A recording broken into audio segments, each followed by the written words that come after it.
Imagine you just signed a contract worth $52 million. You're 25 years old. Your career is wide open. The entire NBA knows your name. Then, within just a few years, everything starts to fall apart. One by one, injury after injury, an arrest, silence. And on May 11th, 2026, the basketball world woke up to news no one wanted to believe.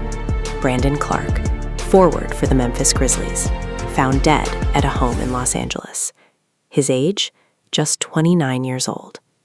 This is not simply a story about an NBA athlete who left too soon.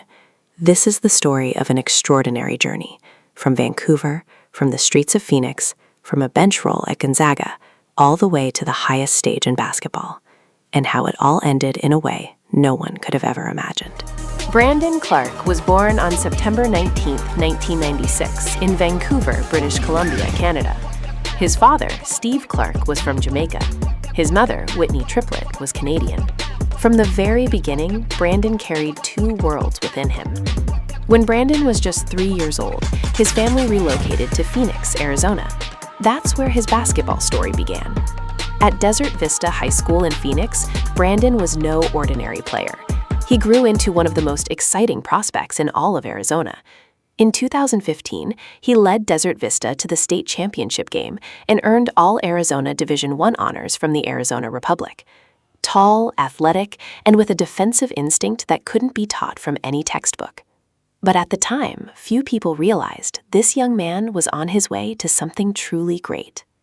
After graduating high school, Brandon enrolled at San Jose State University.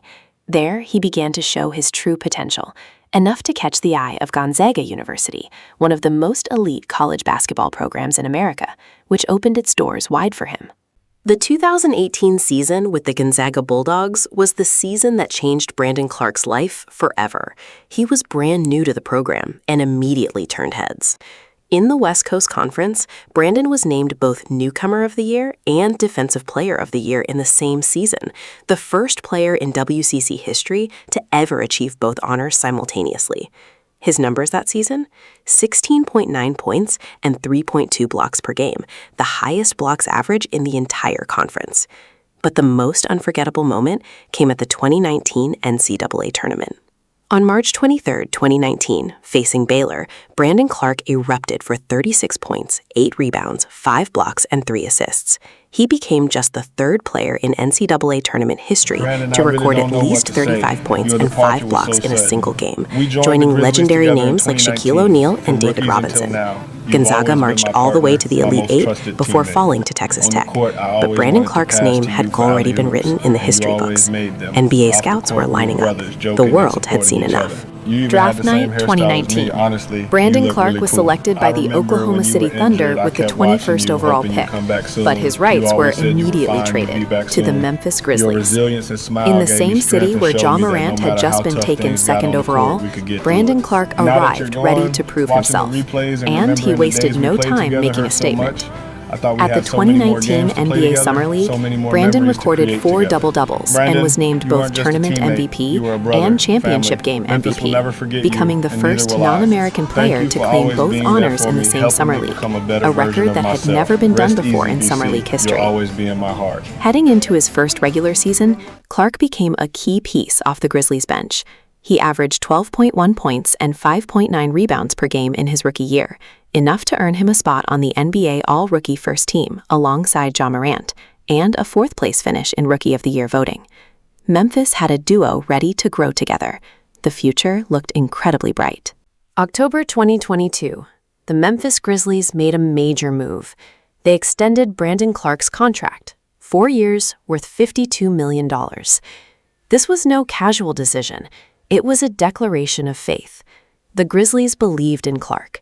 They believed he was a cornerstone of their future.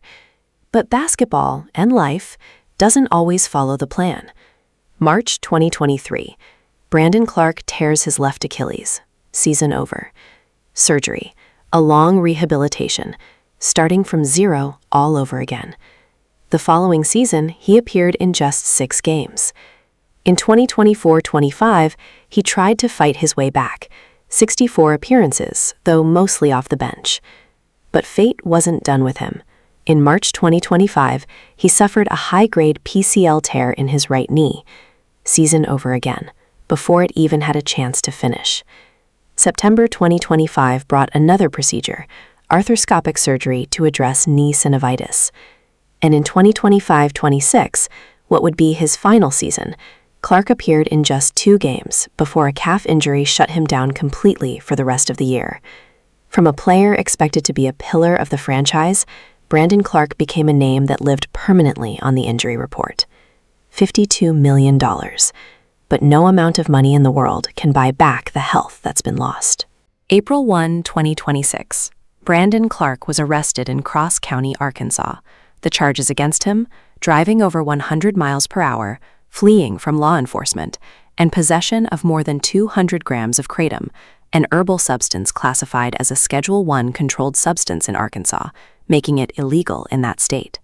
He was released on a $25,000 bond. An arraignment hearing was set for May 15, 2026. The basketball world was stunned, but many held on to hope that this was simply a rough chapter in the story of someone who was fighting his way through. Kratom itself is a plant native to Southeast Asia that has grown increasingly popular in the United States as an alternative remedy for pain, anxiety, and even addiction.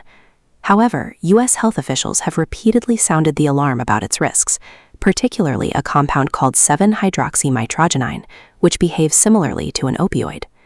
No one knew then that 40 days later, Brandon Clarke would never make it to that hearing. May 11, 2026, around 5 o'clock in the afternoon, Los Angeles time. The Los Angeles Fire Department received an emergency medical call from a home in the San Fernando Valley. When paramedics arrived on the scene, Brandon Clarke was pronounced dead. Authorities discovered drug paraphernalia inside the home. His death is being investigated as a possible overdose. An autopsy was scheduled to determine the official cause of death. The news spread like a shockwave through the entire NBA community. Ja Morant, his closest friend and longtime teammate, posted on Instagram, "Love you, broski. Gone way too soon." NBA Commissioner Adam Silver stated, "Brandon was a beloved teammate and leader who played the game with enormous passion and grit." The National Basketball Players Association called it an incredible loss for the brotherhood. The San Antonio Spurs held a moment of silence before a playoff game, honoring both Brandon Clarke and Jason Collins, a former NBA player who also passed away on the same day. In Memphis, in Gonzaga, in Phoenix, everywhere Brandon had ever walked, people were grieving. Brandon Clarke played 309 NBA games. He averaged 10.2 points, 5.5 rebounds, and 1.3 assists per game. A field goal percentage of 60.5%, a number that speaks to his efficiency and basketball intelligence. But those numbers alone can never capture who Brandon Clarke truly was. He was a child of two worlds, raised in someone else's city. He was a player who proved himself at every single level: high school, college, summer league, the NBA. He was a man who landed a dream contract, then spent years fighting against his own body. And in the end, he was gone at 29. Too young, too sudden, too heartbreaking. American basketball lost one of its stars, not just on the court, but a person whom everyone who ever knew him described as the gentlest soul in any locker room they'd ever been a part of. Rest in peace, Brandon Clarke. From Vancouver to Phoenix, from Gonzaga to Memphis, your journey was short, but it was never ordinary.